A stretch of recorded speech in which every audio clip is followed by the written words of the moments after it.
दादु नमो नमो निरञ्जनम् नमस्कार गुरुदेवता वन्दनां सर्वसाधवा परिणामं परंगत परब्रह्मा परापरं सोमं देव निरञ्जनं निराकार निर्बलं तस्य धातु जीवनम।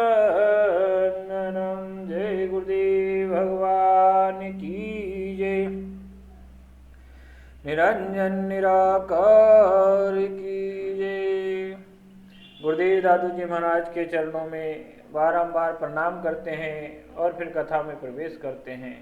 भक्तजनों, गुरुदेव दादू जी महाराज आमेर में रहकर परमात्मा का भजन कर रहे थे और परमात्मा की हरी इच्छा भी यही थी कि गुरुदेव दादू जी महाराज आमेर में ही रहे। आमेर के राजा भगवान दास जी महाराज दादू जी महाराज पर अनन्य श्रद्धा रखते थे और बहुत धर्मात्मा महाराज थे। दादू जी महाराज के पास हर समस्या का समाधान था, वह उनसे सलाह मशवरा लिया करते थे। लेकिन काल की गति बड़ी ही दुर्लभ होती है, काल कब को कब अपने में ग्रास ले ये कोई नहीं जानता। सन विक्रम संवत 1643 को भगवान दास नरेश परलोक सिधार गए। जब भगवान दास नरेश परलोक सिधारे तब राज्य में शोक की लहर दौड़ गई और उनके बाद में अंतिम क्रिया करने के बाद में राजा उनके पुत्र राजा मानसिंह को उत्तराधिकारी बनाया गया और सिकरी दरबार में बादशाह अकबर पर उनका नाम प्रस्ताव दिया गया।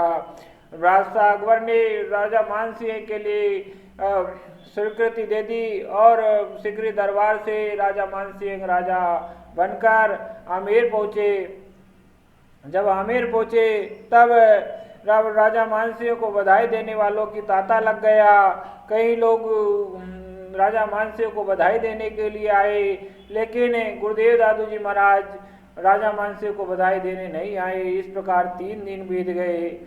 तब गुरुदेव दादू जी महाराज के जो निंदक थे उन निंदकों ने राजा मानसिंह को भड़काया और कहा कि देखो ये ढोंगी संत कितना अहंकारी हो गया है, जो आपसे वो बधाई देने भी नहीं आया। तब राजा मानसिंह ने भी सोचा कि ये गलत हुआ।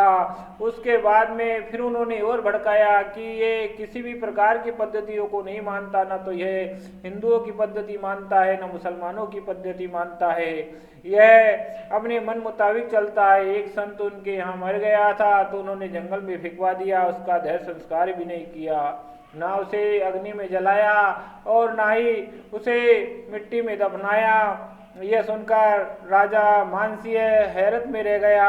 उसके बाद में यह उस जो निंदक थे उन्होंने फिर राजा मानसिंह को भड़काने की कोशिश की और कहा कि ये हिंदू मुसलमानों को दोनों को बराबर मानता है, इसमें कोई भी में भेदभाव नहीं रखता। जब ये सारी बातें सुनी तब राजा मानसिंह उन निंदकों को छोड़कर एक दिन गुरुदेव दादू जी महाराज के पास आए और प्रणाम करके सामने बैठ गए।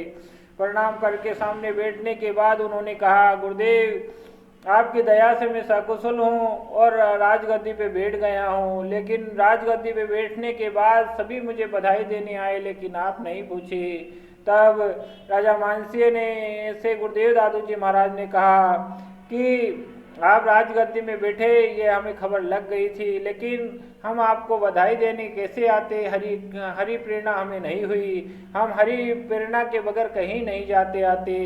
इस प्रकार और आपकी कुशल की बात है तो हम आपकी कुशल तो आपसे पूछ ही ली थी और आप उसके कुशल पूछने पे पता चला कि आप खुश हैं, आपको कोई तकलीफ नहीं, अगर कोई कष्ट होता तो हम जरूर आते।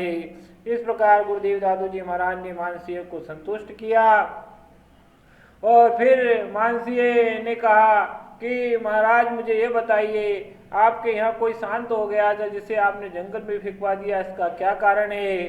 तब गुरुदेव दादू जी महाराज ने कहा कि हाँ, एक संत शांत हो गए थे जो भगवान को प्यारे हो गए थे, तूने जंगल में फिकवा दिया गया और जंगल में ही उनका पवन संस्कार कर दिया गया। उसके बाद में राजा मानसेन ने पूछा, गुरुदेव पवन संस्कार क्या होता है, मैंने इसके बारे में तो कभी सुना ही नहीं। तब गुरुदेव दादू जी महाराज ने कहा, हरि भज सफल जीवना पर उपकार समाई, दादू मरनाता भला ता पशु पक्षी खाई। गुरुदेव दादू जी महाराज कहते हैं, सूरवीर और संत को का सौ तो पशु पक्षी खाकर ही तृप्त होते हैं। उनका शमशान में क्या काम, उन्होंने जीवन भर दूसरों के लिए जिए और अंत में शरीर भी दूसरों के लिए अर्पण कर दिया। इससे बड़ा पुण्य और क्या हो सकता है। इसी कारण हमने पवन संस्कार कराया।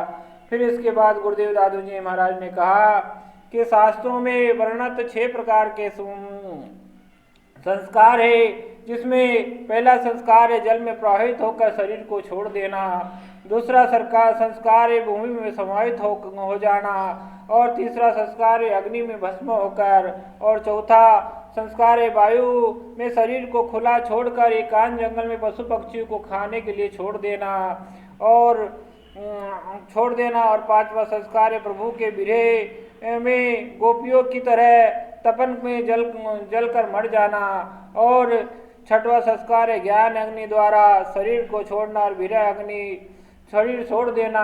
विरह अग्नि और ज्ञान अग्नि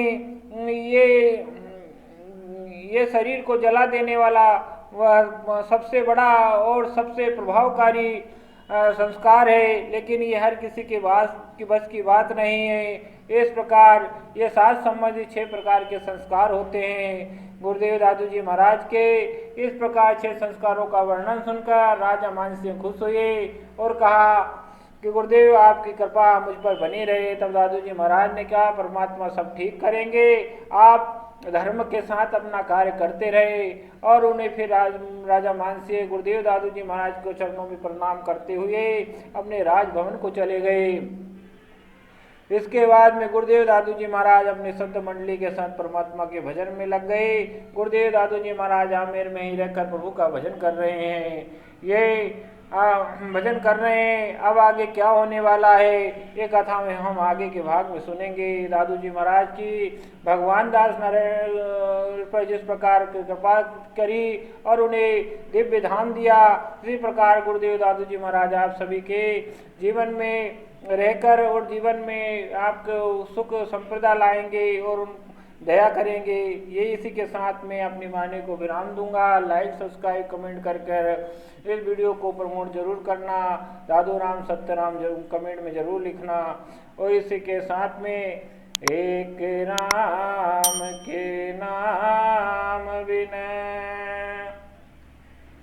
जीव की जलन न जाई, दादू के से पश्चिम हुए कर कर बहुत उपाय, कर कर बहुत उपाय।